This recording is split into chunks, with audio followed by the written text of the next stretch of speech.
Hey, Browns. Mike Polk, season ticket holder. Killer game in Houston today. Well, thank God we built you. What a blessing for the community. You are wasting valuable space on our majestic shoreline, and what do we get out of it from you? 10 miserable games a year, including 2 preseason games that I have to pay for, and 1 shitty Kenny Chesney concert. Do you understand that it is actually statistically harder for a team to be this consistently bad than it is for them to occasionally accidentally be good? The probability is staggering. Did you happen to see that Packers-Chargers game today? It's like they're playing a different sport than you are. And here's what you have to understand.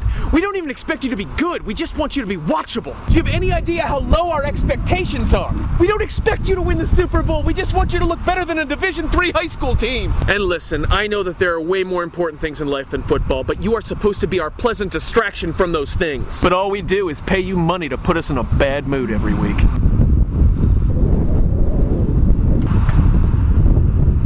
You are a factory of sadness! I'll see you Sunday.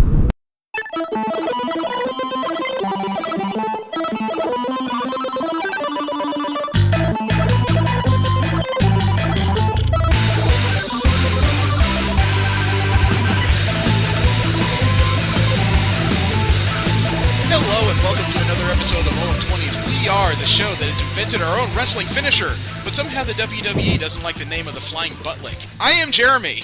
Steve. And V. Remember, you can subscribe to this show and several others in the MSP library at missionstarpodcast.com. You can follow the Shoons. Whoa, follow the Shoons. I am doing just great today, thank you. You can follow this show on Stitcher or iTunes, or both. You can follow Mission Star Podcast and like our page on Facebook. You can also subscribe to us on Twitter at rolling_20s. You'll notice that we've had a shift in music lately, and that's because, I don't know, I just kind of miss the Machine Supremacy. You can find most of their discography at machinesupremacy.com. You can find their latest albums for sale on amazon.com. How are you guys doing today? It has been weird down here. Today is my first day off, and yeah. So last week you were out of it, but I'm also kind of enjoying it. Yeah, last week you were complaining about a lack of work. Now you got an abundance of it, eh? Yeah. Okay. Well, actually, I mean, other than the first week of the month, it hasn't been too bad. I've been able to get at least my 3 days that they want me to work, but this week I'm actually getting 4, so it kind of makes up for the first week. Well, you want freaky. There's threats of floods down here today. Really? Thunderstorms in several locations. Apparently lightning strikes outside San Diego may have caused a fire. So we're getting... Well, hopefully not, because most of ours are concentrated up in Yosemite. Yeah, we're getting weather down here that I'm sure V would listen to and just go, bunch of pussies. Don't know shit about weather. How about you, V? How you doing? Pretty good. Had a busy couple of days. Thought my computer was broken, but it turned out that my video card was just unseated, so hooray! Yeah. Well, next time don't kick it so hard. I blame the cats. Yeah. You guys have noticed that we are without Jesse today. He unfortunately had a last-minute change at work, and therefore we're going to have a last-minute change in the show because everybody seems to be hip to discuss what kind of suck-ass superheroes we might be. So we're going to play this one by ear. We'll just have to see where it goes. We will start with our Kickstarter corner as we have been. The first one we'll talk about is the Kickstarter for Mr. Sunlight. He's been trying to start a cosplay album. It still is at $261. The pledge goal is $7,500 with less than 3 days to go. There is a bit of a change on this one, though, and you're going to find this surprising. I met this guy. Oh, really? I met Mr. Sunlight. I was at a birthday party for one of the people in charge of Anime Los Angeles, and he just introduced himself to somebody else who acted like he was supposed to recognize him but didn't. Then he started singing, and I just kind of put 2 and 2 together and mentioned his handle, and he was shocked I recognized him. I bet. But he's a nice kid. We had a little bit of a conversation. He's interested in actually doing an interview for us at some point. Oh, cool. Cool. Wouldn't that be weird to have someone else in this room? A little bit. Yeah. But apparently this Kickstarter is not his total project. It is a test run. It's to gauge the waters as far as a few projects he's got running, including an actual Kickstarter that's going to start later. Oh. So if this doesn't go through, he's not going to be hurt. Isn't that weird? It sounds like he's definitely got his plans, so that's good. He does. I found out he, in addition to singing, he does some modeling and some other work of the entertainment variety. Ah. So hopefully he's listening to the show. He'll remember my bald ass and get in touch because we traded business cards. Cool.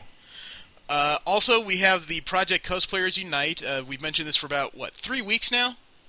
Yeah. It is 14 notable cosplayers from across the internet. Actually, this looks like 16 that are to be assembled in London for their MCM Comic-Con for group shoots, individual shoots, and a calendar. They have a goal of £30,000. Yes, that's British money. They currently sit at 11,712. So they have had a burst of funding lately. Yeah. But their goal is £30,000. They have 9 days to go. This Kickstarter is running till Sunday, September 8th. It's going to be close.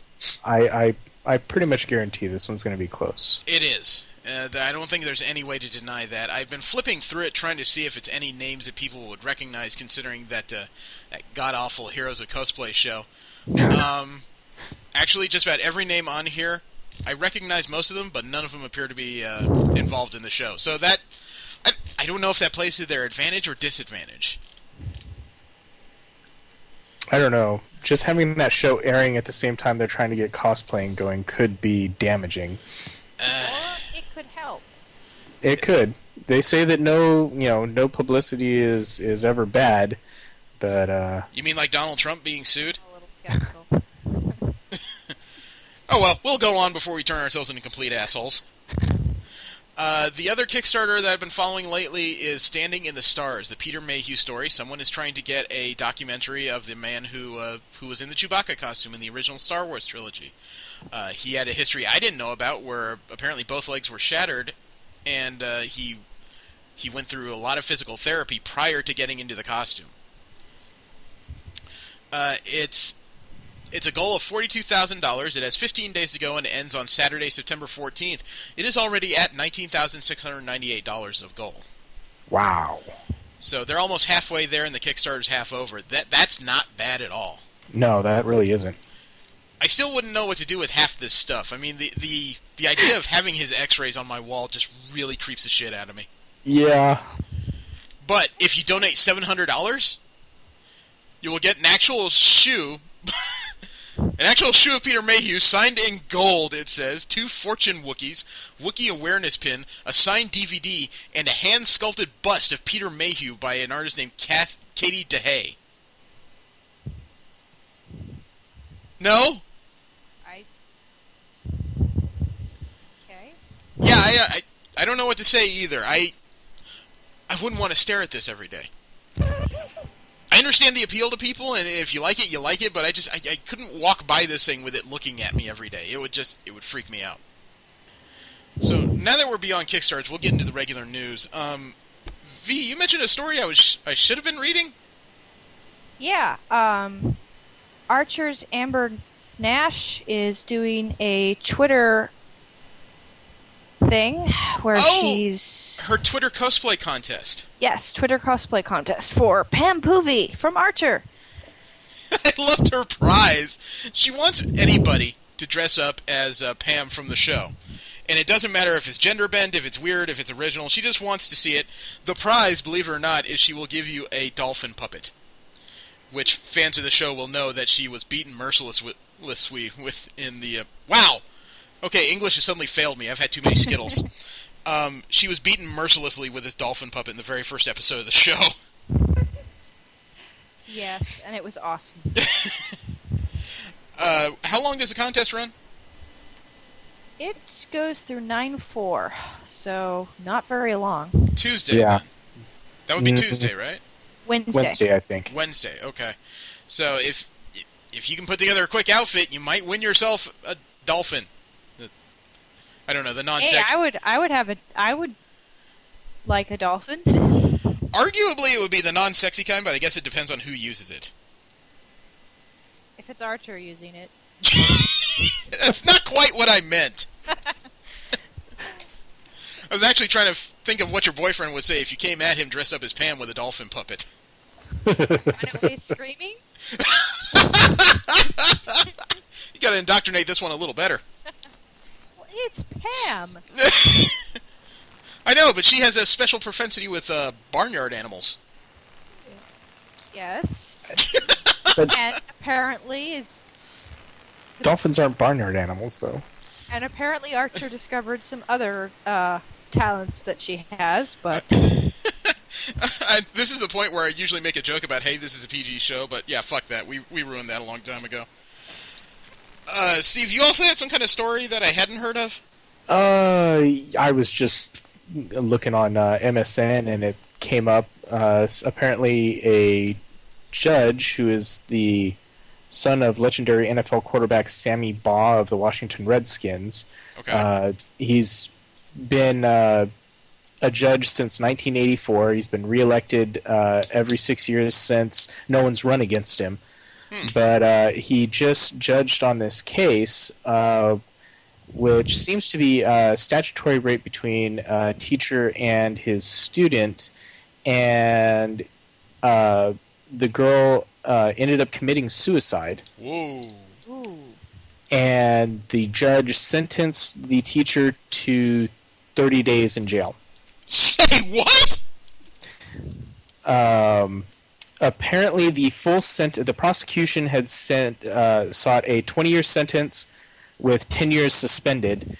The judge, however, opted for a lesser, which was 15 years, with all but 31 days suspended and 1 day credit for time already served. Holy crap. So the state apparently has 20 days to appeal, and they're still trying to decide what they want to do. But States will rarely appeal stuff like this because it throws into question like the judge's entire past decisions. yeah. Apparently the girl was 14. Holy cow. So that's definitely statutory. What state was this in? Montana. Okay, crossing that off my list of potential places to live. Apparently the judge issued an apology. Okay. Did not amend his decision. He has been criticized by several. Basically, he's getting protested all over the place, including Montana's governor, who said that the judge's comments when he made his decision made the governor angry. Well, I could imagine that, because when you mentioned that he had an apology but would not change his decision, that is a little bit strange to say, you know what, you're right, this is really fucked up, I'm not changing it a bit. He apologized not for the ruling, but for the fact that when he made the sentence, he said that the victim was older than her chronological age. No, that is, I fucked it up, but I'm not apologizing for it. That's literally what that is. Yeah, the mom was like, whatever. He's only apologizing because people have brought it up. He didn't reverse his decision, so it's irrelevant. Which, yeah, I kind of have to agree. Yeah, wow, that is messed up beyond belief. Here's something that's kind of interesting. Apparently, he says that the sentence was based on the fact that the teacher violated an earlier deal he made with prosecutors rather than the original crime. So we're not going to we're having a court case about a crime, and we're not even going to look at that crime. We're going to sentence him on something that he failed as part of a deal with prosecutors, and you're not going to bump up his sentence, you're going to lessen it. Yeah, none of this makes any logical sense. He says that an addendum to the sentencing order filed Thursday further explained his rationale. Okay, so yeah, no, this is looking pretty fucked up. Yep, Montana's out. Shit, man. Wow, okay. I'm interested in the story, but that was a complete mood killer. We need to move on. Yeah. Let's see, did you guys hear about the most honest college athletes I've heard of? I don't think Okay, there was a store in New York. 4 football players from William Patterson University. They went to a store in Wayne, New Jersey on Sunday afternoon. They went inside, and they couldn't find the store clerk after they were done shopping. So they looked through their stuff, they found the prices, they looked behind the counter to make sure no one was dead, apparently. You know, they even went into the back rooms, couldn't find anything. Then they tallied up their stuff, They looked up into the security camera over the register and started unfolding bills and leaving exact change, including tax, on the counter. And they left. Turns out the store wasn't even open. The lock on the front door was busted, and the place wasn't supposed to open for another couple hours. Oh, that's priceless. Yeah. They literally they figured out that no one was there for some reason, so they just left money like they ought to. And, That's awesome. the store clerk came in later. They were told by police that there had been an alarm. Police came in, found nothing wrong, reviewed the security tapes, and everyone was just kind of surprised that these four guys who, four black guys, honestly, just went through the store shopping, left money, and left. The lady was so pleasantly surprised by their honesty, she used the tape to help track down who these four guys were, thanked them all, and gave them each $50 shopping sprees. Awesome. Nice. So this is one of those weird feel-good stories all around. That is really good. There are a lot of feel-good stories. They're just not good news. Well, I mean, these are four football players who the season, I don't believe, has started yet. And, we've all heard stories about football players on their off time. That's a lot of testosterone without an outlet. But apparently, these guys, in addition to being able to use their arms, they're able to use their heads. And their hearts. Yeah. Or at least their consciences. Yeah, I mean, at the very least, they could have just walked out with stuff and just said, too bad, so sad. But they were about as honest as it gets. Yeah. Or the sense in, hey, a camera might be running. Well, that too. Let's see. There have been a few details that have been talked about by Kevin Feige, who's working on the Guardians of the Galaxy. Mm-hmm. Gamora starts off the story as a villain, which fans of the comic books know that's how she started. You don't get the label the most dangerous woman of the galaxy by being a frequent hugger. But the part of the story I wasn't aware of was, I knew that in the comics Rocket Raccoon comes from some kind of different planet or different dimension. I'm a little hazy on where he comes from, but he doesn't consider himself a regular animal. The one in the movie has been genetically and mechanically altered. It started out as a regular Earth raccoon that apparently has been either set free or let loose and just awfully pissed off. Interesting. On top of which, Groot, the one being voiced by Vin Diesel, it's been confirmed that his only dialogue throughout the film will be, "I am Groot." In the comic books, basically the phrase "I am Groot" means a lot of things in his in his vocabulary. It's complete sentences, it's whole thoughts. He could be considered a poet on his planet, but all you ever hear is, "I am Groot." I've been watching the latest advertisements for the latest Riddick movie. Yeah. And listening to him talk, and I just keep picturing him say, "I am Groot." Doesn't quite hurt. So I'm wondering if they might modify his voice somehow, or I don't know. When you consider this is the guy who took like 4 takes for Rock, Tree, in the Iron Giant, "I am Groot" may be the limits of his range. I don't know. But if nothing else, it'll make for an interesting movie. Well, I think this will be an entertaining film by the description, because they say that Peter Quill, the guy playing Star-Lord, not literally, that's the character's name, he left Earth in the mid-1980s. So when you meet back up with him, he's very much a citizen of the universe, but the only Earth tech he has is 1980s. So that lends credence to the footage from Comic-Con where he's sitting there listening to a cassette Walkman. Apparently, Drax the Destroyer has one goal and one goal only: to kill Ronan the Accuser because of a past tragedy. Gamora is a bad guy working with Ronan and Nebula and Korath, and by extension for Thanos. Gamora just doesn't like doing that anymore and decides to try something new. So, it's nice to hear that even though this will be the first time we've seen all 5 of these characters, they have an idea as to where each one came from. Mm-hmm.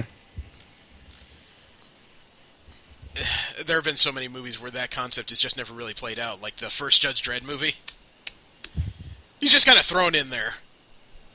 Yeah, I still haven't seen that. I haven't either. It's worth a watch, but I wouldn't call it a keeper.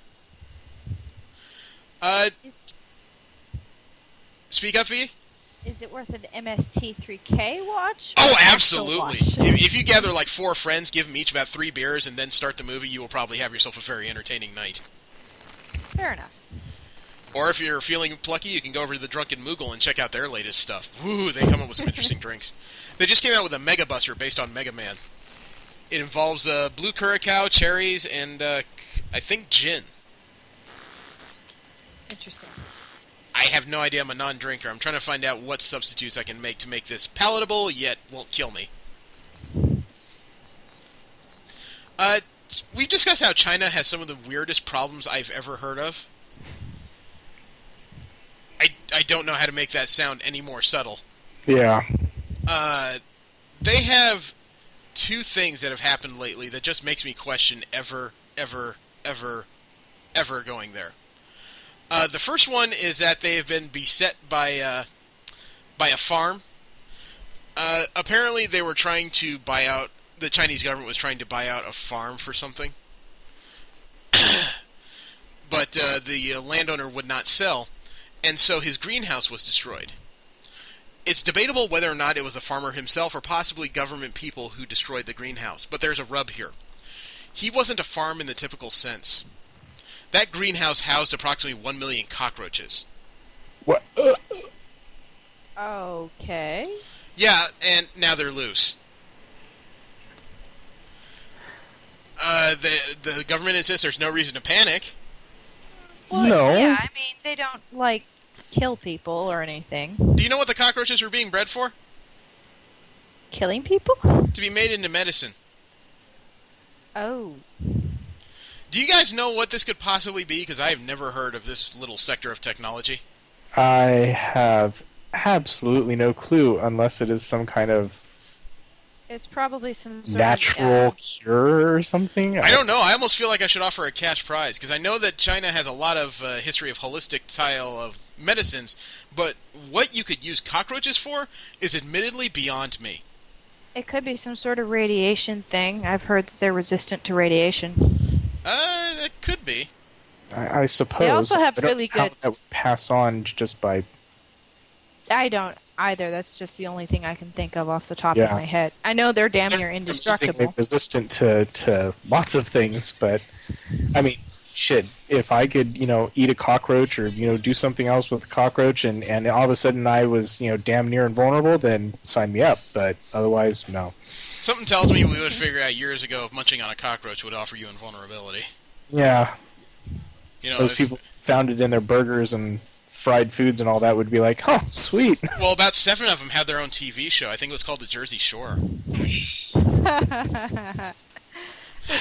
I need to find It's true. Yeah, I need to find a rimshot sound effect for stuff like that. I've never seen that show, but I've seen parodies of it. I've seen parodies of all kinds, both kind and pornographic. Although the idea of those 7 having sex of any sort is not really something I'd want to watch, because that just makes me sterile. Ugh. Speaking of that, Jesse was doing a search on the internet and happened upon a couple of art images of your character Slam Dance from City of Heroes. Oh, yeah? Yeah. That you commissioned. Oh, well, Huh. those are easy to find, jeez. Okay. You say that like I'm supposed to be hiding something. No, he was like, that's his character, right? I was like, okay, give me the site, a look. I'm like, dude, it says Empire 03, it says Jeremy Wilson right there. What, how is this hard to figure out? He's just like, oh, okay. He's just like, yeah, I gotta tell him I found that, but he's not here, so I figured I'd do it for him. Oh, yeah, it's a great hidden secret that I've hidden from the internet. You can't hide things from the internet. Oh, you can. The only way to hide it, though, is to actually live a life off the internet, which obviously I'm doing, apparently. Mm-hmm. Commissioning artwork. Yeah, really. There has been another story that came out of China, but this one is actually less happy than 1 million escaping cockroaches. It's a little disturbing, honestly. Yes, hi, how are you? Sorry, my 1-year-old is talking to me. There was a boy that was kidnapped from a field he was playing in, and he was returned about 8 hours later. The problem is, when they found him in the field, next to him they found his eyes. Oh. Actually, I'm sorry, I had this wrong. He was a 6-year-old. The guy was playing outside his Shaanxi province home when he suddenly disappeared, reappearing later that night, collapsed in a field, and he was taken to a hospital. the reason why, excuse me, the reason why he was taken, and this just makes you want to take a sledgehammer to certain people, they took his eyes so they could steal his corneas. They found the rest of the eyes, minus the corneas, in the field next to him. I mean, to do this is horrible on a level I can't imagine. To drop him off and then drop what's left of his eyes right next to him, someone needs to be killed. Yeah. You know, and the problem is, no one's, at least early on, no one had the heart to tell the boy what the problem was. He was trying to figure out why the sun hadn't risen yet.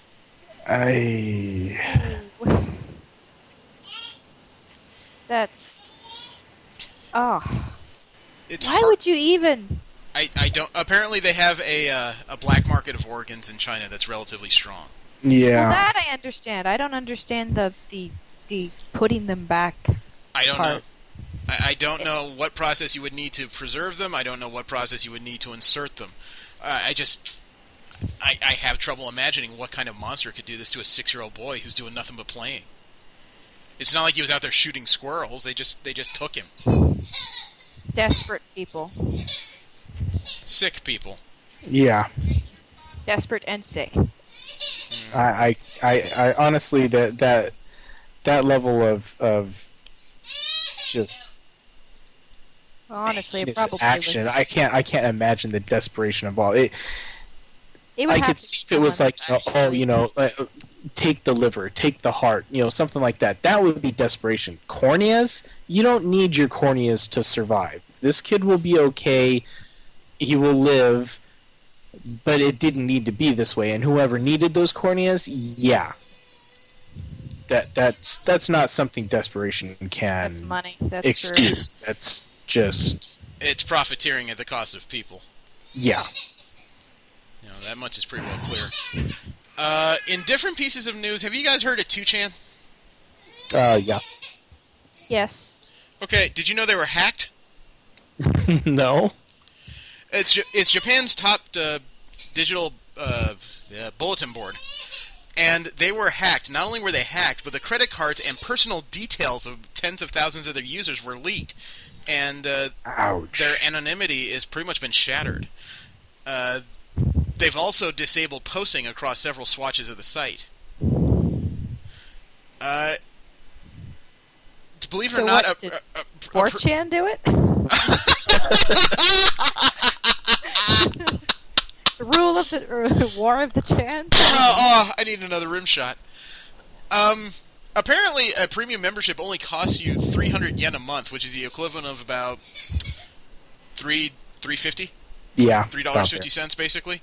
And apparently, the site has pathetically obsolete technology that modern hackers were just able to get in and use. That's unfortunate. There's 2chan Viewer, which is an English translation of the site, which was unfortunately not helpful because they posted a translation of a Japanese apology that says NT Technology Inc. was a victim of a cyber attack earlier today. Some data for customers was compromised. Your data may have been compromised. The security hole has been fixed and is safe to use again. We are now preparing for the fix. Please accept my apology for your inconvenience. Sincerely, Jim Watkins, Chairman. So, according to that message, they fixed it, but they're getting ready to fix it. 2chan hasn't really made much of a comment on it, but yeah, this is one of those places where the dark denizens of Japan go to vent their frustrations in total anonymity, and that's been ruined. Yep. Probably won't be the same. Well, after this. No, I mean, who's going to trust it? They also say, be careful what you say. Yeah, but I mean, obviously this website can't continue unless it has a major overhaul. Yeah, they're really going to have to prove that, they've done something to make themselves, far more resistant to something like this. Yeah. Let's see. In Marvel movie news, did you guys know that there may have been a leak as to the origin of Ultron in Avengers 2? The only thing I remember was that they were saying it was possibly one of Iron Man's suits. Oh, it gets better than that, dude. There have been some animatics released of scenes that were apparently never even shot in the Avengers movie, And in those animatics, you'll notice that there's a seventh member. There's a small flying woman that's throughout a lot of them. The Wasp. Huh. But one of those animatics where Tony Stark is going over his armor, the Jarvis program shows the armor and then shows it stripping down to the point where he tells Stark that he doesn't quite understand all humans, and he has trouble really getting to understand their Byzantine nature. But when he strips away all the programming that makes him act more human, he feels much, much more in control. I remember that. I admit I paraphrase that, so I probably have a few aspects wrong. But basically, yeah, Jarvis says that when he tweaks his imperfect programming, he's much better. Yeah. Doesn't that sound familiar? Well, I've always been kind of amused by the fact that they replaced Jarvis, Tony Stark's butler, with this computer program. So, yeah, in a way, that makes eerie sense. The thing is, though, I've liked the program better than I like the guy, because that was one of those things where, when I was a kid, I never understood about the Avengers. You are some of the most powerful beings on the planet who regularly have people come stomping through your mansion, destroy half of it, if not all of it, just for the billionaire to rebuild it. But the one guy who always seems to come through it smelling like a rose is the 50-year-old man who carries teapots. Yep. Most powerful people on the planet can't make a decent cup of tea. Apparently he's impossible to destroy. Put him on the front lines. Apparently they're very close to signing an actress to play the Scarlet Witch, Elizabeth Olsen. I'm not familiar with her myself. There's a picture of her. She looks a little bit like Wanda Maximoff from what I remember.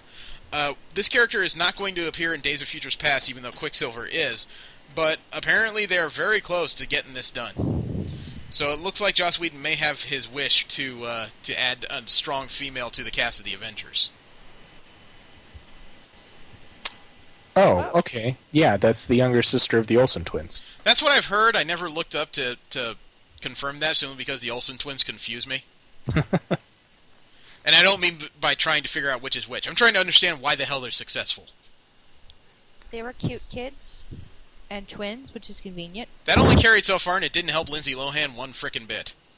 Lindsay Lohan wasn't a twin. In one movie she was. Yeah, but again, that wasn't actually twins. Hey, I'm making a point here.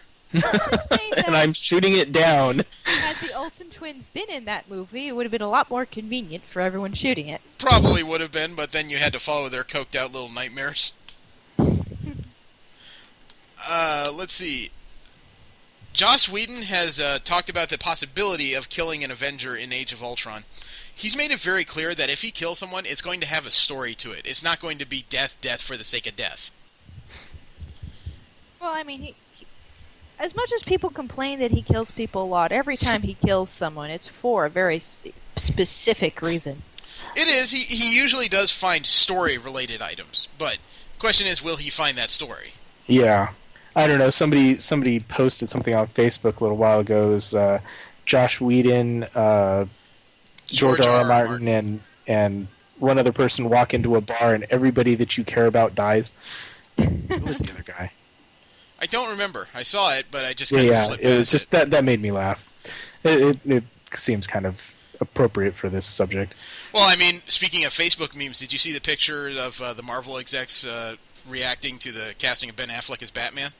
No. It says at the bottom of the picture, meanwhile at Marvel Studios, and it shows a bunch of people belly laughing over a newspaper with the announcement. I did see that. Yeah. I still wish people would calm the frick down. We just won't know until he actually gets in the suit and starts acting. Yeah. Well, and that's honestly, we were printing a couple of magazines today, and a lot of them were talking about it, including Entertainment Weekly. Yeah, but I mean, very similar reaction. Yeah, well, we had the discussion last week. I mean, for frick's sake, everyone hated Michael Keaton as Batman. He proved them wrong. Everyone hated Heath Ledger as the Joker. He proved them wrong. Let's give the guy who's actually still around a chance to do what he can do. Yeah. If it sucks, there's still time to change him out before the Justice League movie. And that's true. Yep.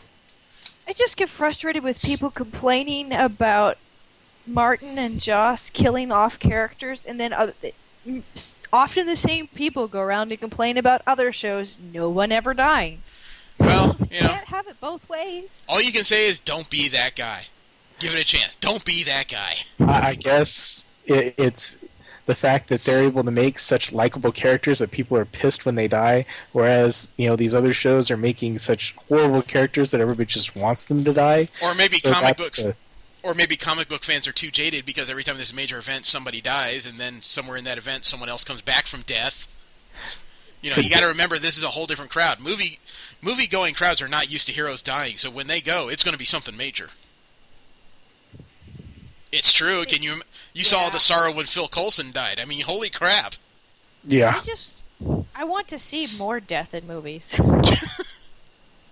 It's more realistic. Okay, just remind me to stay out of your kitchen. Someone tells me you around sharp stuff is going to be bad for me. I'm not going to eat you. So No, you that's- say now. that's- You haven't met me and seen my tremendous meaty thighs. There's so many things I could say to that, I just can't pick one. Let's not. I'm married. We'll just go on. There's a new series starting by Dark Horse that kind of has my curiosity from the base of the solicitations. It's called The Occultist. The creator, Tim Seeley, calls it "What would happen if Peter Parker became Doctor Strange instead of Spider-Man?" Apparently, he's a relatively bright and able person who comes across a sword that grants him supernatural powers and the responsibility to protect the living from the dead and vice versa.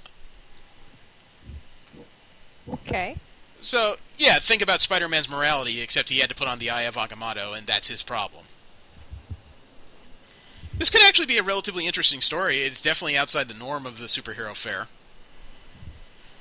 I'm staring at a couple images. It looks like he and a few friends get into a circle and send their essences, I guess you could say, into the afterlife, and they're all chained by that silver thread you read about in books. Mm-hmm. It sounds interesting, yet this character is in the wrong place, as Peter Parker often is, because he's a student at a Christian school. Oh boy. And comedy abounds! Suddenly I'm sitting here stuck thinking about Monty Python's Holy Grail. It's a witch! Oh, we have such problems. Turned me into a newt. Oh, I got better! Crap, you people. Did you hear that the Chinese army claims that Pacific Rim, the movie, is American propaganda? I did see something about that. This is one of those things where you're projecting and you need to just back up a little bit. Yeah. A Chinese officer in the military explained that the true purpose of this movie is pro-U.S. propaganda because, as they put it, Pacific Rim exported the U.S.'s rebalancing of its Asian-Pacific strategy, according to an article by Zhang Jieli from the People's Liberation Army Daily. It's one of the most popular movies in Chinese history, grossing over $100 million just in that country. Well, I mean, they specifically had a Chinese release. They've been really all movie productions and whatnot have really been catering to the Chinese people because it's such a huge market. Well, hang on. Let's go through the quote here because you'll like this. The decisive battle, Quote, the decisive battle against the monsters was deliberately set in the South China Sea adjacent to Hong Kong, Zhang said. Beijing has territorial disputes with most of its neighbors in the South China Sea. Quote, the intention was to demonstrate the U.S. commitment to maintaining stability in the Asia-Pacific area and saving mankind. Soldiers should sharpen their eyes and enforce a firewall to avoid ideological erosion when watching American movies, end quote.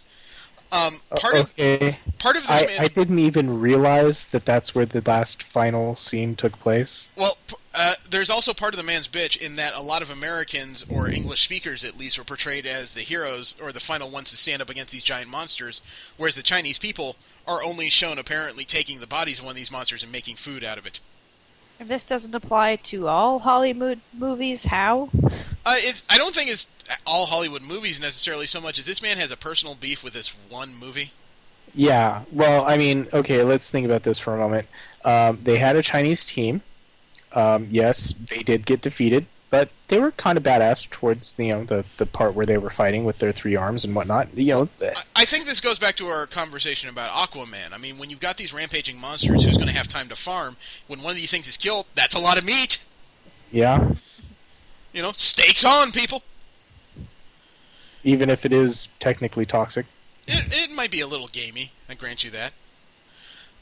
In news that I guess is more relevant to me than anyone else, the Los Angeles County Board of Supervisors gave the green light to the Walt Disney Company to create a studio production center on 846 acres of Golden Oak Ranch near Santa Clarita, which is just outside Magic Mountain. They're going to build 12 sound stages, offices, bungalows, a commissary, and parking for nearly 60 acres of property where movies like Old Yeller and The Shaggy Dog were originally filmed. I don't see this as necessarily a bad thing. There might be a bit of an environmental impact and a little more problem getting in and out of Magic Mountain at certain periods. But considering the weird nature of filming, it's not like these people are going to work a 9 to 5 in general. True. Not to mention, I really don't think they're doing anything else with it. I don't know exactly what land they're talking about. I'm not familiar with Golden Oak Ranch. But at the same time, Disney's been in the middle of an aggressive expansion. I mean, they now own LucasArts. They now own George Lucas's Star Wars properties in their entirety. They now own frickin' Marvel. It's only natural that sooner or later they're going to build more buildings to at least put some of these properties into use. Mm-hmm. So, the war between Disney and Google is coming. which side are you picking? Disney. I was waiting to see which one he was going to say Canada. Okay, fine. Fuck you both. I'll go to Canada. All my favorite, well, maybe not all. Many of my favorite actors are from there. We will get maple syrup by the bucket load. Hey, you know what? There's as much fun as I make fun of Canada and their maple syrup. It's damn good maple syrup. It is. Never heard you backtrack like this before. We mentioned Heroes of Cosplay earlier. Believe it or not, they are in the middle of a copyright infringement lawsuit. Qua? Yeah? How? Apparently, these people, in putting together the show, I should say at least the producers, they used at least 8 different images by at least one photographer as examples of work of cosplay without his absolute permission. Ooh. That's no good. No, and his lawsuit alone is for 8 pictures at $3,500 a piece. After tax and fees, the total bill that he's looking for is $29,960. And I have seen the show. I don't know how much of it they filmed themselves, although in 3 episodes they've claimed to have been at 3 different conventions. All the tracking shots and background shots I've seen have been of the Anime Expo in the last year. I recognize half the costumes I've seen as stuff I've seen walking around the floor a couple months ago. So I'm already doubtful as to its veracity. So if they borrowed that much from one place, it is not beyond the realm of possibility that they borrowed a lot of other stuff without permission. Yeah, and if this goes through, then a lot of other people could come knocking. That's the thing, is that there is a website with a link right now where this guy is actually asking other people to come forward. I don't think it to bolster his own case, but to open their own, because he's of the mind that they may have really stolen a lot of intellectual property from the internet. Which That seems to be a problem nowadays. Yeah. it is a bit of a problem. I've heard legal arguments to say when you post something to the internet, regardless of password security, you do allow it for general public use. So there's a gray area. That's bullshit. It is bullshit because obviously someone put it up there and it's theirs. It's the same argument of people who watch TV. Well, that's still someone else's intellectual property. Yeah, that's actually not true, because even I'm not clear on the specifics of this, but I know that at least in certain circumstances, posting things to the internet counts as a copyright. That's the problem that we're having. Is not necessarily whether we're arguing the right or wrong of the right problems. It's that the laws have not been written to update for the internet yet, and it's been around in major degrees. I'd say easily the last 15 years. There are not a whole lot of laws that really apply to it yet, outside pretty much permissions and some minor disclosure issues. Well, I suppose it depends on where the guy had the pictures posted and whatnot, but usually they will go ahead and mark out their territory. People will post things on the internet and basically, have a little bottom saying, don't use this without my permission. If you need it, come talk to me, so on and so forth. Well, I don't like the show. I've made that very clear, but I'm going to watch this with some interest just to see where it goes, because if this gets taken down with a copyright issue, I mean, this may not last past the season if it's too expensive for NBC to defend it. Yeah. Also, in weird news, there is a company called Precursor Games. They've been trying to produce Shadow of the Eternals. They had a Kickstarter that failed. They wanted $750,000. They finished their Kickstarter with just under $325,000. There was a little bit of a problem trying to put this out because apparently, prior to the Kickstarter, I believe one of their devs was arrested for child pornography. Oh. So they tried to put it up originally, then the dev was arrested, they took it down, they put it back up later. I don't think people are forgiven them. I know it's guilt by association, but that's how sheepish or sheep-like the internet can be sometimes. Yeah. But this is not exactly a fly-by-night company. They put out Eternal Darkness originally, which is at the very least a cult classic at this point. So they may return, but I don't know. There may just be too much stink. They may have to change their name to make this worthwhile. Mm-hmm. Have you guys ever been to a double feature? Yes. Does what? Grindhouse? Possibly. I don't know, since that was made as a double feature. Well, Probably not. Here's the interesting news. Viacom made enough money on Star Trek Into Darkness and World War Z this summer, and they've seen the weakness upcoming in the movie calendar. A lot of things have not panned out like people have expected, like The Lone Ranger. So what they're going to do is they're taking these two movies and re-releasing them from the week of August 30th through September 5th as a double feature. Nice. That's the two polar ends of sci-fi. You've got Star Trek Into Darkness on one end and World War Z, a zombie movie, on the other end. I'm not saying that's a bad thing. That's a hell of a selection, though. Yeah. I hope they have potty breaks. That's a good point. I hadn't considered that. But I know this is happening at least in Rhode Island. This is one of those things that I'd be interested in looking up just because that'd be an interesting day out at the movies. Yeah, I haven't seen World War Z yet. It was good. I liked it. Yeah, where Steve lives, movies are about the only thing you can do, so he sees a lot. When I can afford it. Yeah. I still haven't seen Kick-Ass 2 because I'm just like, broke. Yeah, I know the feeling. In news that V will find interesting, there is a lava planet, Earth-size, with an 8.5-hour-long year. Interesting. Yeah, a planet that revolves around its sun in just 8.5 hours. Could you imagine the speed this thing must be traveling at? Insane. Well, obviously it's far outside what NASA considers the habitable zone where life as we know it could exist. Or water. Or life. Yeah. But this is a little unusual because it's the closest they've ever seen to a star without, burning to a crisp. Yeah.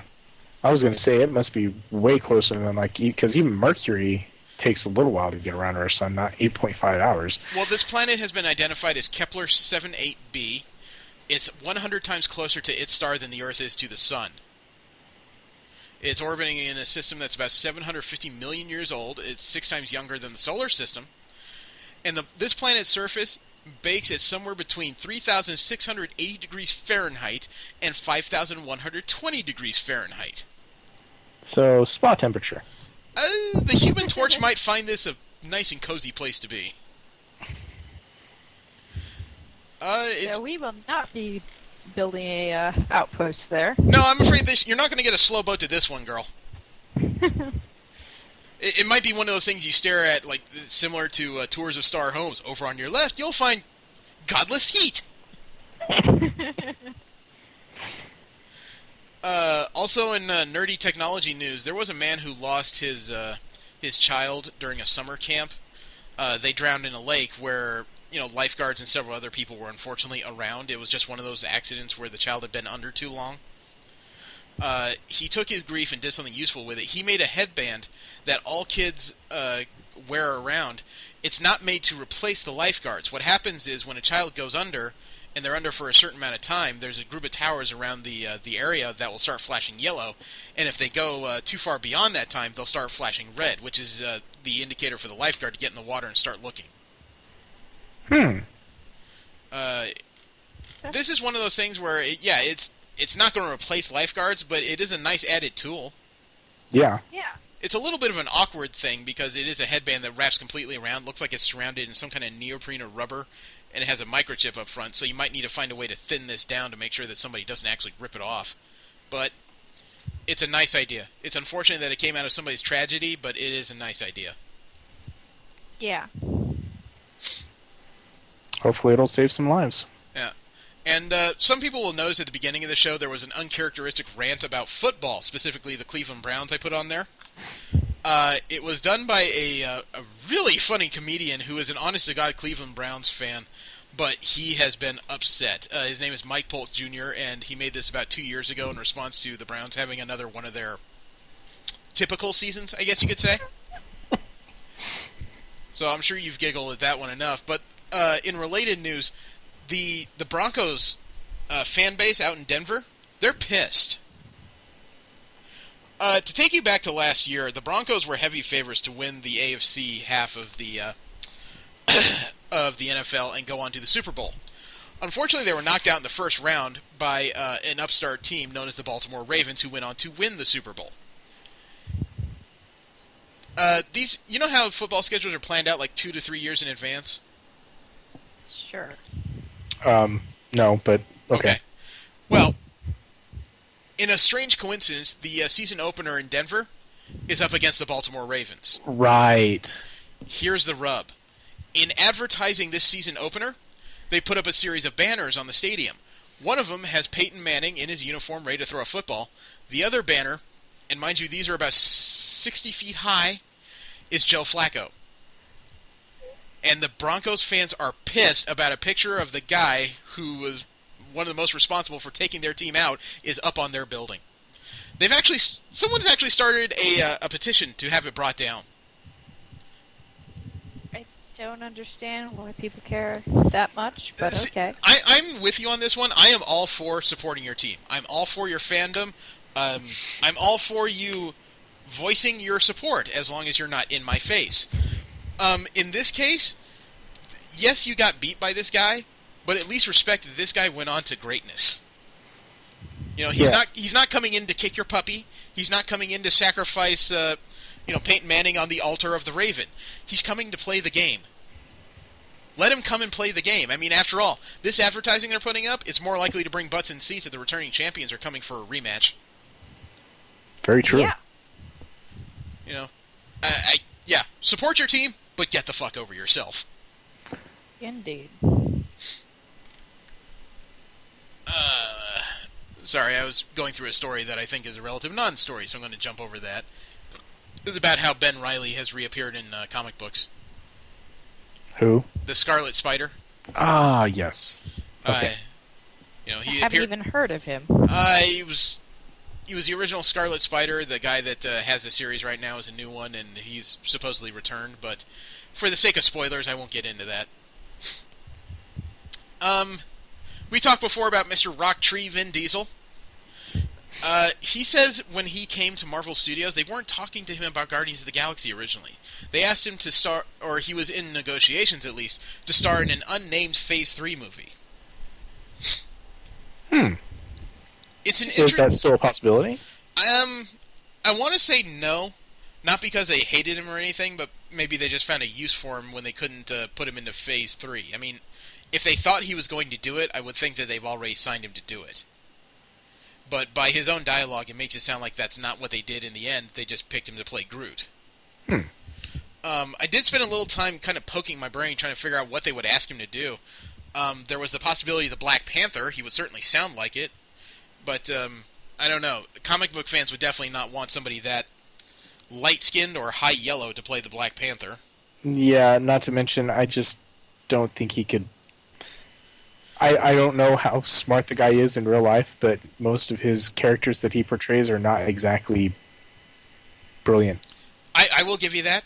I spent a little more time thinking. The only other guy that could actually float a movie, in my opinion, that this, Vin Diesel looks vaguely like would be the Submariner.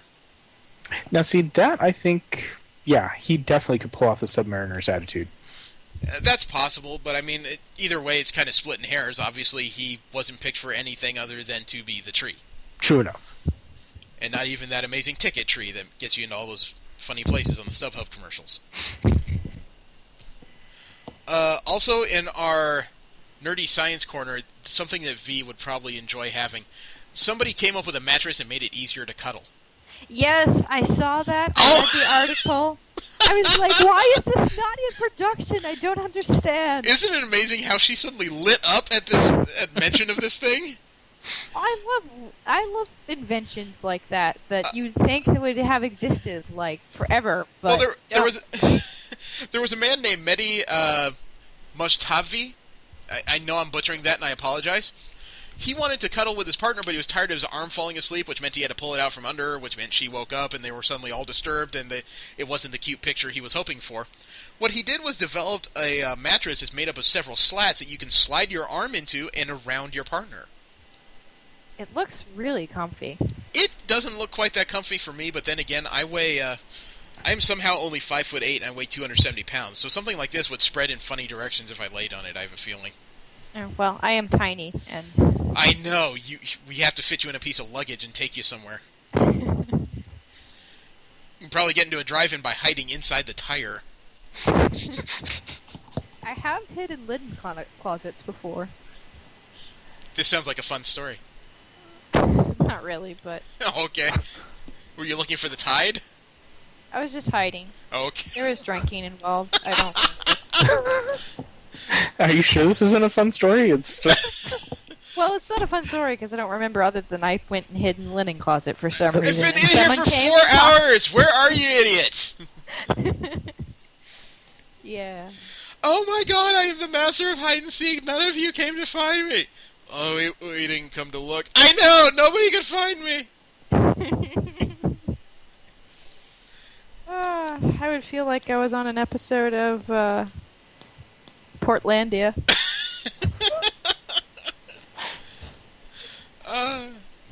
In TV news, or maybe a bit of a spoiler about The Walking Dead. The actor David Morrissey, who played in Season 3 as the governor and looks to be returning to that role in Season 4, he's lined up another job.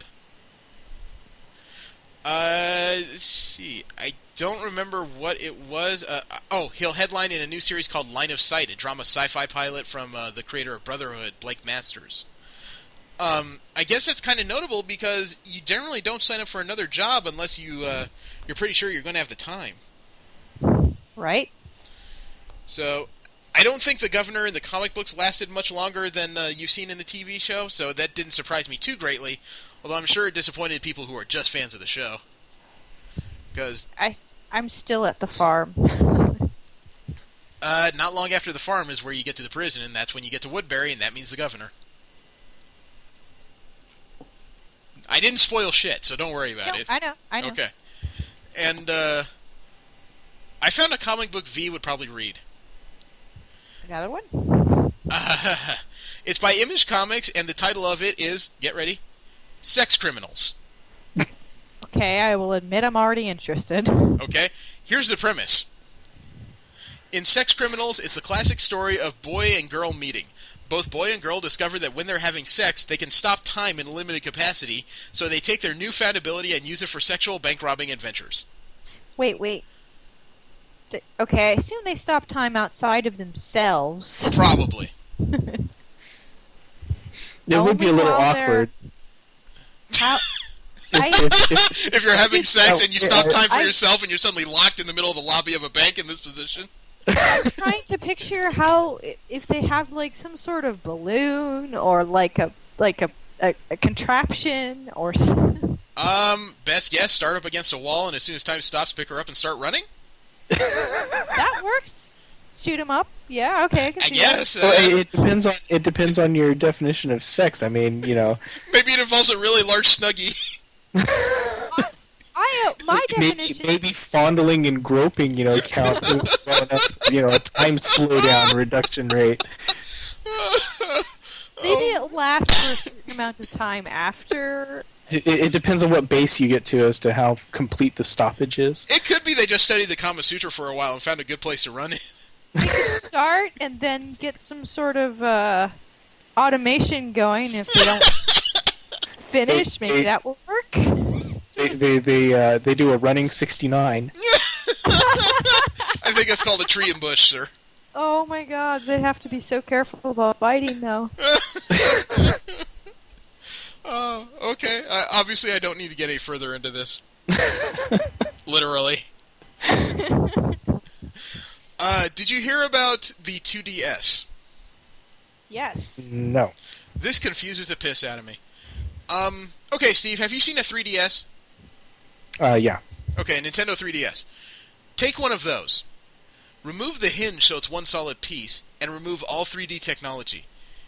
You now have the 2DS. So it's a bigger Game Boy. Some people are calling it the new Virtual Boy. The Virtual Boy was supposed to have 3D technology. Well, it sucked, but when they say Virtual Boy, I think they mean this is going to utterly fucking fail, is their meaning. yeah. I don't understand what the point of that was. You're Seems not. like they're going retro. You're not for no alone. reason. Well, you're not alone in that case. I kind of understand removing the 3D technology because that's been dodgy since it started. You had to hold it from a specific distance from your face, and you can only have it. What was it? You can only stare at it in one direction. If you tilted it too far in one way or the other, you suddenly got this weird after image, and it wasn't working. However, the 2DS, in addition to being this one solid slab, it's a lower price. It starts at $129, whereas it's $169 to $199 for the existing 3DS models. It also can It can play any existing 3DS or I believe Game Boy Advance games. I believe. I may have that wrong. It basically comes with automatic access to 2,000 games already out by Nintendo. I just don't quite get this. With Nintendo already having a reputation as not being the most advanced company in gaming anymore, considering, you know, the utter failure that the Wii U has been, why would you suddenly take another step backwards in your handheld market? I don't know. I mean, honestly, they could say, you know, well, they're making it more accessible to other people by lowering the price, you know, and not giving them all the gimmicks and so forth, but at the same time, that price reduction really isn't all that much either. This seems to me like something you'd want to sell for under $100. I can see that.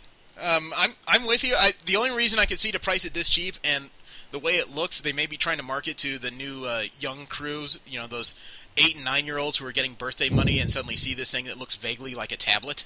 Yeah, or parents who are going, well, it probably would break less easily than, you know, something like this. or maybe parents who are going, well, I don't feel like giving up my console, but they can have all these games. Let's buy them this cheap piece of shit. Yeah.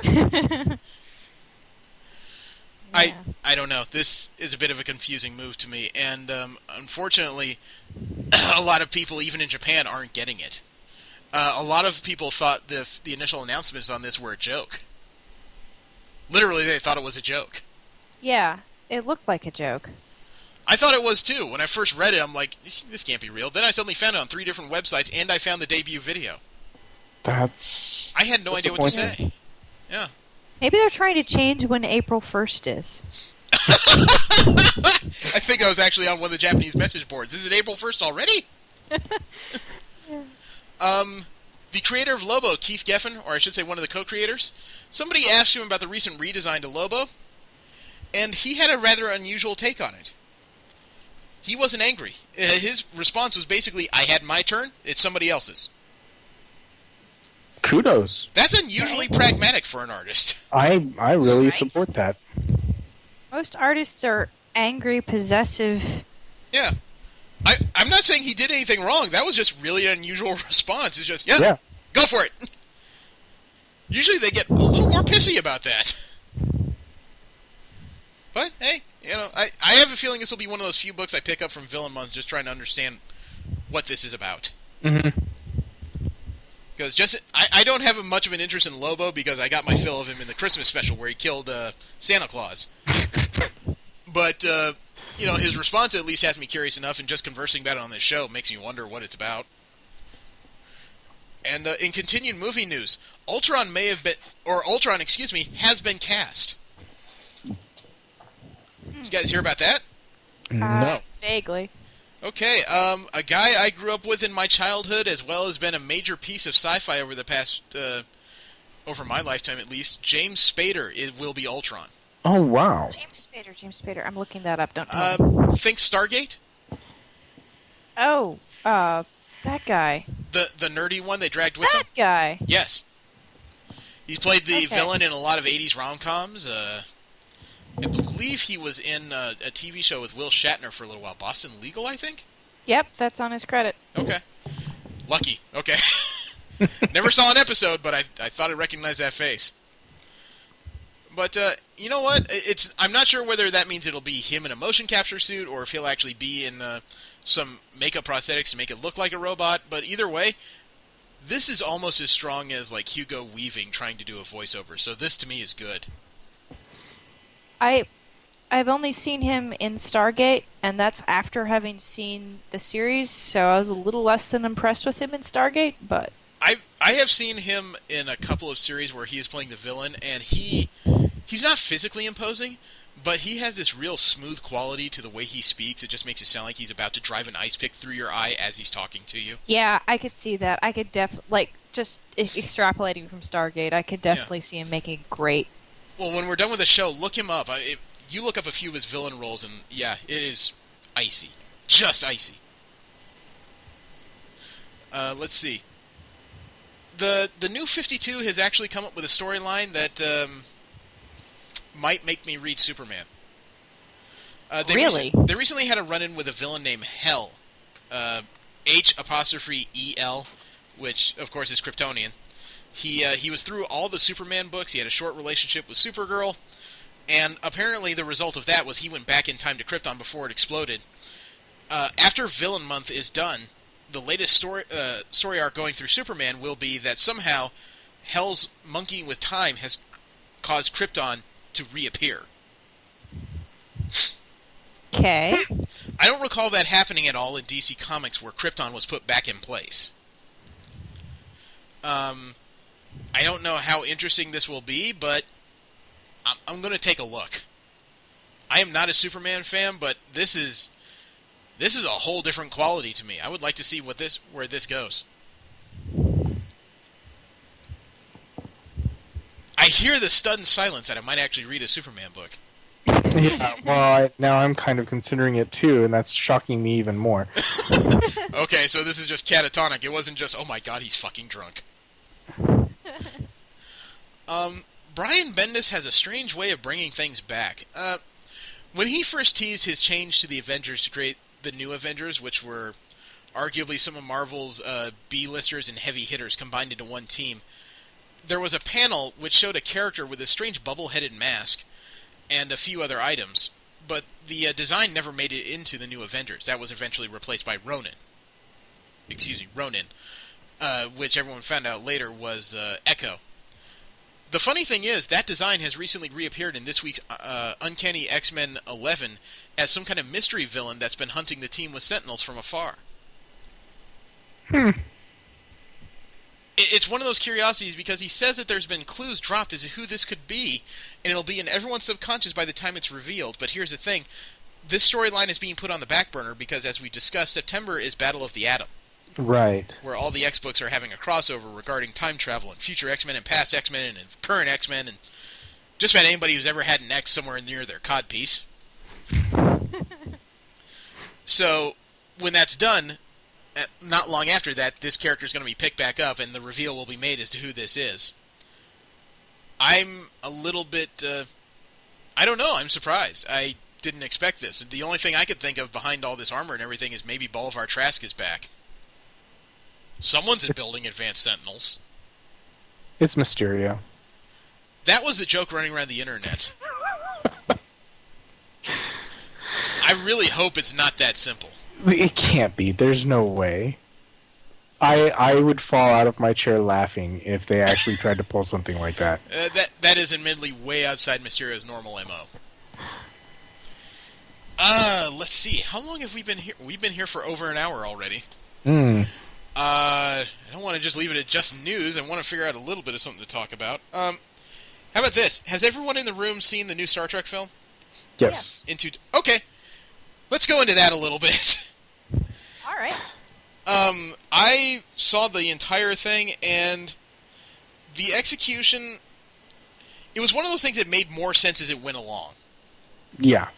Yeah. Unfortunately, when it started, I had a lot of questions as to the villain, being Khan.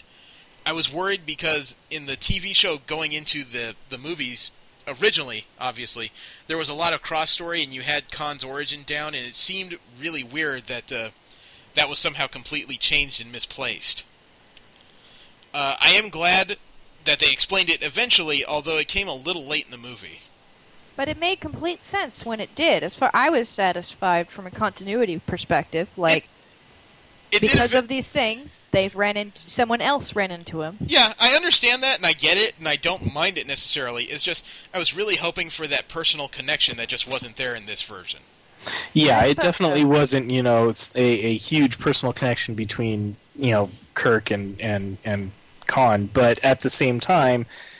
It wasn't in the TV series either. At least I didn't feel it too much. It kind of was, but same way that Kirk had that special connection with every villain. So. But that's the magic of the second movie, in that it wasn't that connection they developed in the TV series. It was a connection that came later when this asshole came back. Right. And he didn't come back. He didn't come back saying I'm free. He came back saying, "No, I'm going to kill that asshole." He made it very personal. That was his goal. Kirk is going to die in the most agonizing way possible that I can possibly devise with my advanced intelligence. No, shut up. I don't want coffee right now. I'm busy with revenge. Yeah. And not only that, it was Ricardo Montalban saying it, so it all sounded much smoother than I could possibly say. Yeah. But I did have to say that, who was the guy that played in this time? Cumberbatch? Something like that. Yeah. Cumberbatch. Yeah. But he did a really good job, I thought. Yeah, he did. He did. And I was a little skeptical at first because he looks like nothing like the other guy, but... I know, he's much wispier, he's not as meaty as a Ricardo Montalban, let alone saying the name Benedict Cumberbatch sounds like what the Queen may refer to her naughty bits as. But he has that arrogant stare down to a pat. I don't know about arrogant, but what got me as I was staring at him was he has crazy down pat. Yeah. That's true. He has batshit... Well, it's not quite batshit crazy because everything he did had a purpose. He was thinking like 2 steps ahead of everybody, which was great. OCD crazy. Yes, but there was definitely that moment where every time you looked in his eyes, it was the same expression a cat gives a mouse. Eventually I'm going to kill you, but first I'm going to fuck with you. And not because it has any purpose, other than it amuses me. Yeah. Overall, I liked the movie. I really enjoyed the reference to Mud, Harry Mudd. Yeah, that was a little bit surprising, the mud incident, as they put it. I loved it. Let alone, I had to explain that to my boyfriend, though. There were 2 references, actually. There wasn't just a ship, there was the fact that there was a dead Tribble on the table. Yes, I saw that. That was a little bit disturbing. Because I'm just not used to thinking these cute little things as dying. What did you guys think of the Klingons in this one? Because I know that ever since the first movie came out, everyone's asking, where are the Klingons? Where are the Klingons? Want to see the Klingons? When that one in the movie removed his helmet, I remember looking at that and going, oh shit, that's pretty awesome. Yeah, those are some scary bastards. It wasn't just everything, because these are the modern versions with the head ridges and everything, but the one that removed his helmet, the head piercings, that was a great touch. Yeah. I actually really did dig that quite a bit. The funny thing is, I'm almost wondering how that came about, because you can almost imagine some 18-year-old makeup artist just going, okay, now I'm going to brush his... Wait, hold still, and she removes a labret from her nose and puts it up on his head. Tom, check this out! Yeah. But, the Klingons were well represented here, and the storyline, takes a little bit of following, and I do feel it almost feels like you had to have a great knowledge of the original movies to follow this one at some points. In a way, I mean, I wouldn't know since I've seen the originals. You just have or have not. Well, for me, knowing going in that the enemy was likely to be Khan, for me it was kind of like waiting for that reveal and waiting for them to kind of tie it in. So that's why when it was revealed so late, I was just kind of like, okay, so that's how it's going on. But I kind of feel like they knew, like they anticipated that reaction from viewers. Yeah. They did, because the second film in the original Star Trek movies was arguably one of the best in the entire series. If not the best. The first Star Wars movie, the first Star Trek movie was it was a failure. Yeah, really. I was going to say lackluster, but it sucked. It really was. I mean, it didn't have Kirk. It had Pike, and no, the first one had both, I think. Are you talking about the pilot? The Star Trek pilot? No, we're talking about Star Trek the Motion Picture, which I believe had both. Did it have both? No. I believe... I'm pretty sure it just had Pike, but it's been so long. Okay, so I just recently watched these, since I'm watching Star Trek in a chronological order. Oh. I know Kirk just walked on the ship and took it away from the man who was in charge He of took it from Deckard. Deckard, which is okay. a new character that was introduced, and he went off and joined Illyria for some reason. He wanted to do that more than anything else in the world, which I didn't really understand. But thanks for clarifying that, because I've seen that movie in the last 6 months, but I remember laughing almost intensely at it. It is a bad film. Yeah. I enjoy it, but I can't say if I can separate that from... Well, the nerdy rule of thumb is that when it comes to Star Trek movies, the odd numbers suck, the even numbers rule. Which is oddly true when you think about movies 1, 3, 5 compared to 2, 4, and 6. Yeah. Yeah, I really Dude, I don't still like remember this. going seeing 6 in theaters. Yeah. That was a badass movie. Homing torpedoes. Love it. Doesn't hold up great today, unfortunately. No. But we're getting a little bit of off kilter. Did you notice how somehow they found time for every character on the Enterprise bridge to actually have character growth? Yeah. Which is good. I'm not saying it's bad. That is an amazing feat. I mean, there's 6 major members of the bridge crew? Yeah. We have Kirk, Spock, Bones, Uhura, Chekhov, Sulu, Scotty. 7. I don't think I'm missing anybody, but that is an awful lot of time to dedicate to that many characters. Yeah. Or it's an awful short amount of time, I should say. And for all of them to have actually maintained the characters but still reach the next plateau, that's pretty freaking awesome. Yeah. I have to say that I thought their choice for Scotty was just inspired. Yes. I was really unsure I have the about... same feeling about Carl Urban, but... Yeah, I was really unsure about Simon Pegg as Scotty when they first announced it, but after the first movie was done, I was impressed.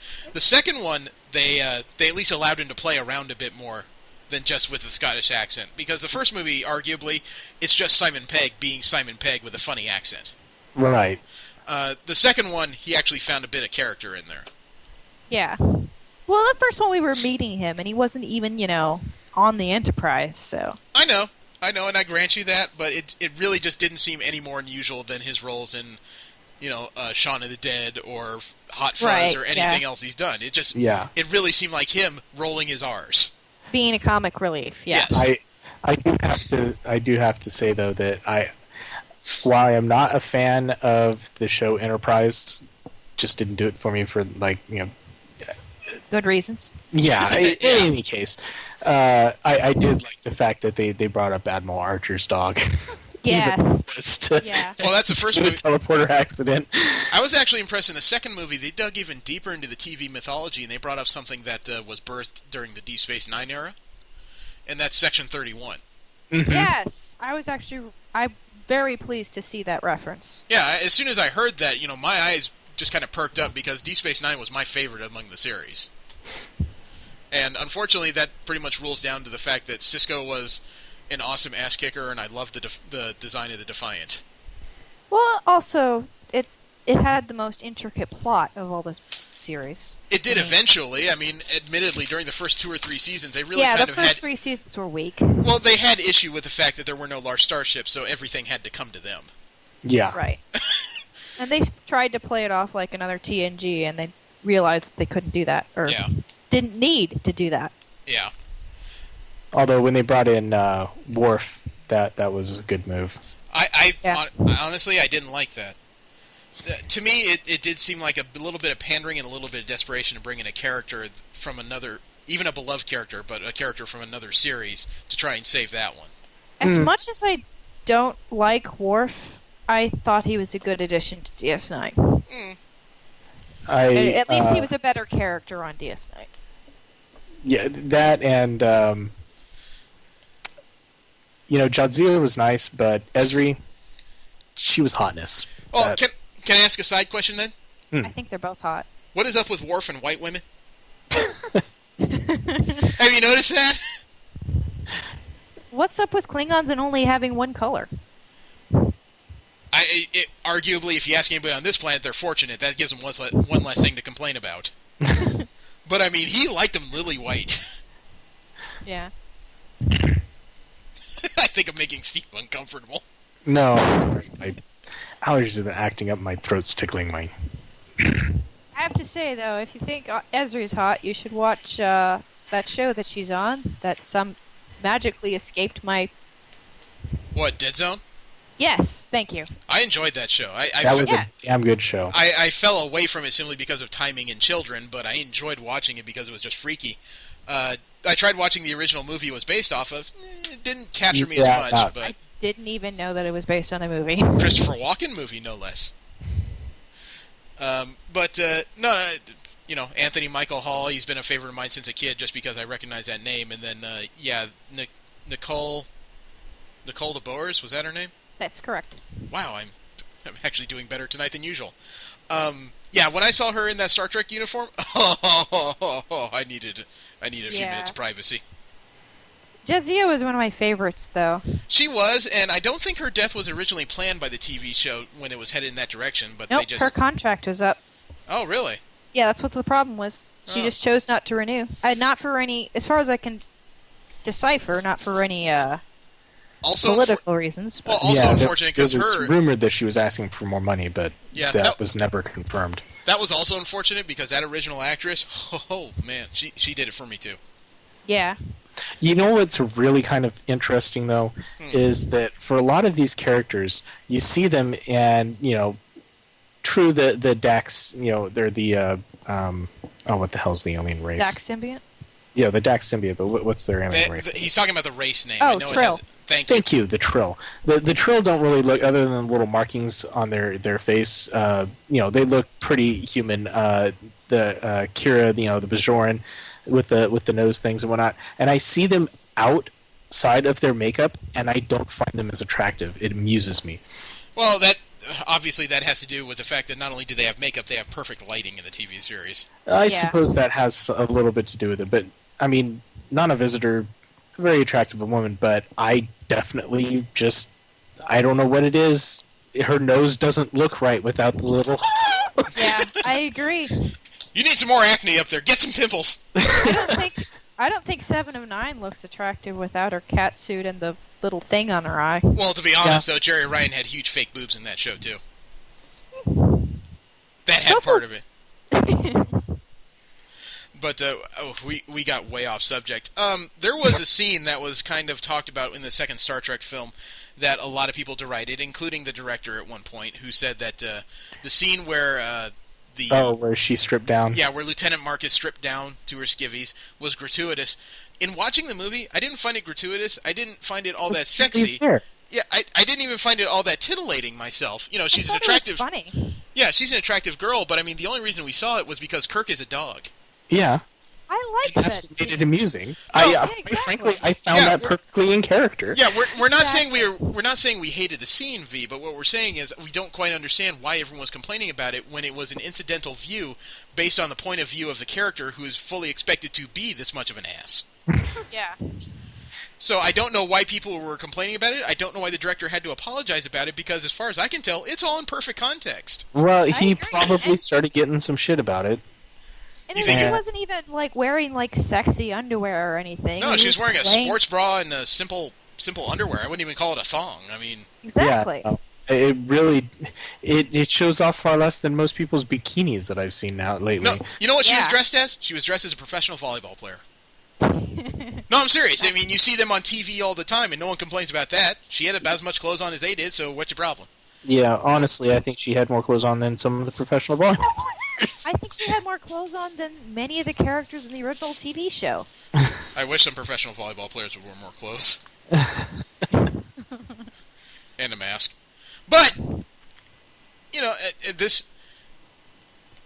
rather amazing that Abrams managed to find a way to make a script that was very new but very faithful to the source material. I don't know.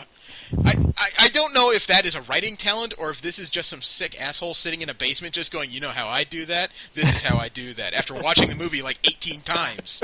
You know, I My can't... only trouble with the show is, sorry, I didn't mean to interrupt, but It's okay. the only thing I have is I'm still not sold on Zoe Saldana as Uhura. I love her character on the show. It's been or on the movie, I should say. It's been very interesting. But I do admit, it does seem like what she's done with it could be interchangeable with a few different actresses. Well, it's not just that. She seems so unprofessional. Like, her character is really unprofessional at times. And I'm just... My image of Uhura was always this relatively composed person, competent. Occasionally she would say, I'm scared at random times. But, Well, you know, it was the 60s. I think that's needed, though, because otherwise there's not many ways to insert her into the storyline as an actual character. When you Yeah. think about the character of Uhura in context of the original show, she was very professional, but she was also very silent. Yeah. Yeah, which is kind of amusing given her role as a communications officer. Yeah, But well, she was generally nothing more than a wallflower. She would offer the occasional opinion, not snark, but just this minor clinical opinion where sooner or later I think even people who are watching the show would have to ask, what are you still doing here? But it was the 60s, and that was a big leap ahead for... It was, and I think this is the summary leap ahead in that we're not thinking of this character as the wallflower. We're thinking of her as an actual joined, fully functioning member of the crew, which does mean that she has to be more visible. And the only way to get something like this more visible, unless you have her start yelling about every other transmission they come across, no matter how inconsequential it is that a Romulan commander just can't find a toilet, you have to... I'd like to see her behave more composed and... Well, to be honest, a little more Vulcan. I guess it's that. I guess it's a complex of where she sits in the family. She's more of that perky little sister that will whip you back into shape rather than ask you. right, but then also just given the tensions between her and Spock, due to Spock's inherent logical, straight arrow type thing, she's kind of got to be that bitchy girlfriend. Yeah. I think it may be that point where there are certain relationships where you do things just to get a rise out of somebody, and it's probably frustrating to somebody when you can't get a rise for shit. Yeah. I guess this all makes sense. Especially since she knows that that Kirk can always do it. So it's almost like she's got that little competition with Kirk too, because Kirk can pull Spock's push his buttons any which way, and she tries to do the same thing, and it's just... Well, I mean, I think we should make it said that we're not trying to excuse anything you don't like about the character V. It's just, it is one of those things that's notable when you're in a relationship with somebody and there's the line. Usually most people find that line is, that's why your mama's a bitch. That's usually the breaking point. In Spock's case, it's a little harder to find the line, so you gotta dig a little deeper to get to it. Yeah. I mean, we've seen that if you call his mama a bitch, he will freak out on you anyway, but a lot of people just won't consider that the place to go. Right. Okay, I guess we did manage to fill more time than I expected. Do you guys have anything else to share? I'm kind of curious. When you were at the Comic-Con, did you happen to catch the Teenage Mutant Ninja Turtles video game that they were bringing out? I saw promos for it. I didn't dig deeply into it. Which one are you referring to, though? It's TMNT Out of the Shadows. I think that's the one that right now is on Xbox Live, I believe, and several other networks. It's a downloadable game. I don't know. The early reviews on that, nobody seemed to really grab onto it, but I might dig into it because it does seem like an updated version of the same engine that Konami used in Turtles of Time. Well, that's the thing, because I happened to see it on Steam because it's only $15, and so I was kind of like, well, how good could it be? But Jesse's currently watching the Teenage Mutant Ninja Turtles thing on Nick. Yeah, Nickelodeon for those who may be listening from another country. Oh yeah, but it's I've seen a couple episodes and it's pretty amusing and so forth. So I started checking it out. It actually looks like the fight system, the combat system, has both a weapon and a kick. But other than that, it's kind of similar to the Batman Arkham Asylum and Arkham City type thing. You have a button that you can hit to do counters and whatnot.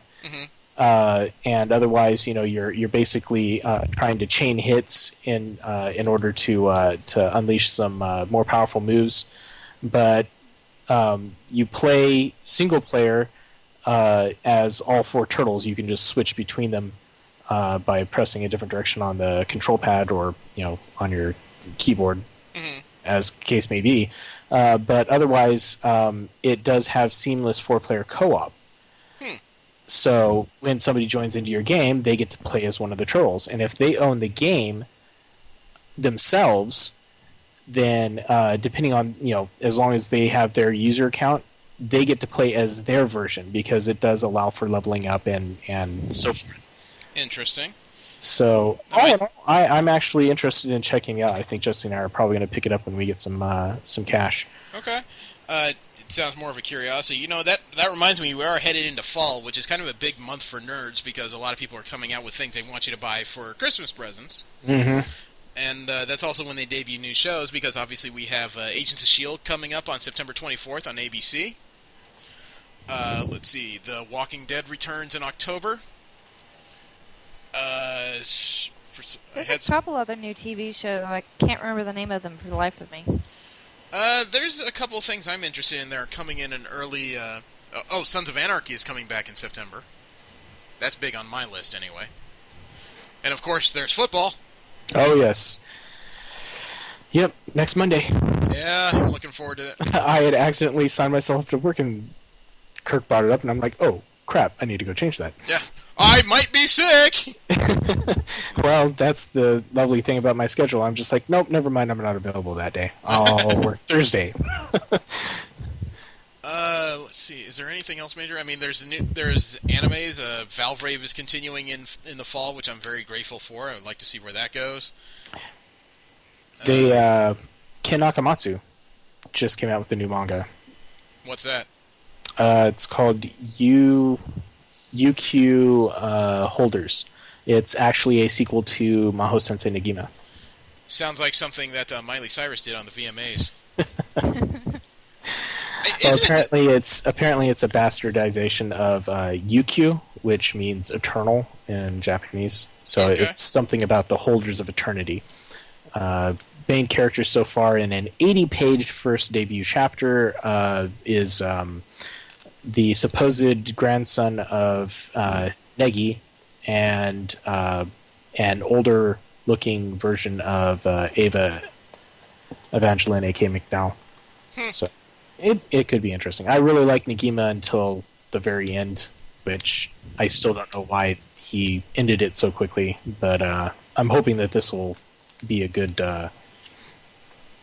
one in its own right, as well as possibly redeeming that ending. Yeah. Well, it'll be a curiosity. Maybe there'll be more information about it by the time I get to Kamikaze in Otakon Vegas. I don't think I have anything else. Either you? Nope. All right. Well, in that case, I will invite everyone to roll with us next week when I'm sure we'll be able to get to the superhero conversation that we all want to get to. We will find out which of us Which of us creates fire from our entire bodies, and which one of us squirts it from our assholes? So, thank you very much. Come and roll with us again. I am Jeremy. Steve? And V. Have a great one, people.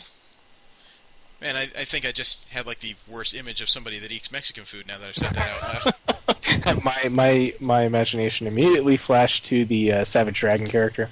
Oh, you suck ass, dude.